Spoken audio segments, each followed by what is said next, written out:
السلام عليكم ورحمة الله وبركاته. معاكم رشا الحمصاني. النهاردة هشرح لكم ازاي تقدروا توصلوا للكومنتات كلها مرة واحدة على اليوتيوب، لان لاحظت ان كتير جدا كانوا بيسألوا في الموضوع دوت وما لقيتش اي اجابات خالص، وانا كنت من ضمن الناس اللي لحد امبارح كنت بدور على حل الموضوع دوت وما لقيتش برضو. فقلت انا خلاص هدخل على اليوتيوب وهضغط على كل حاجة لحد ما اشوف كل حاجة هتوصلني لفين، والحمد لله اما عملت كده قدرت اوصل فعلا للسجل. واليوتيوب كان ناس كتيرة لقيت كانوا كاتبين ان هو مش ليه ما يكونش زي الفيس ويكون في سجل النشاط او الكلام دوت. فلقيت اليوتيوب فعلا هو زيه زي جوجل وزي الفيس، في برضو سجل ده اكيد سهل جدا. بسم الله الرحمن الرحيم. هنوصل الاول لليوتيوب.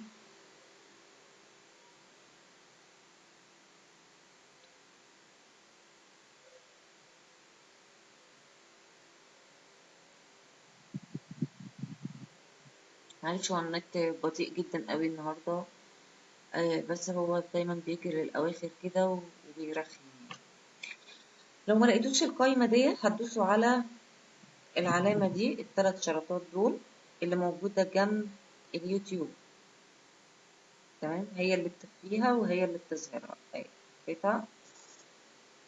هرجعها تاني.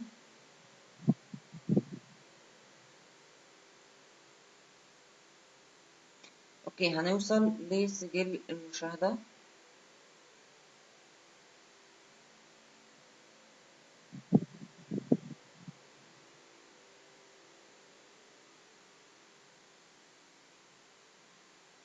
سجل المشاهدة.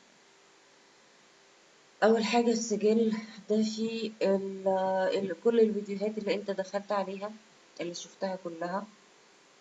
اوكي، ودوت سجل البحث اللي هو فيه عن كل الحاجات اللي انت دورت عليها. يعني انا مثلا اخر حاجة كنت بدور على الحساب يجمع الحلقة 20، دي اخر حاجة كنت بدور عليها، ده السجل كله.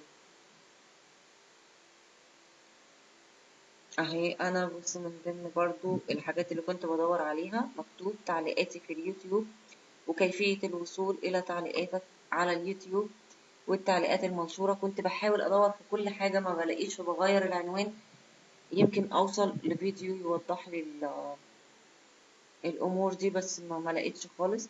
اخر حاجه هنيجي هنا عليها دي الكومنتات، بس اعذروني بقى دي انا مش هقدر ادخل عليها. دي انتوا مجرد ما هتدخلوا عليها هتلاقوا الكومنتات بتاعتكم كلها ظهرت. وكده نقدر نكون وصلنا لنهايه الفيديو، وان شاء الله باذن الله يعجبكم واكون قدرت افيدكم.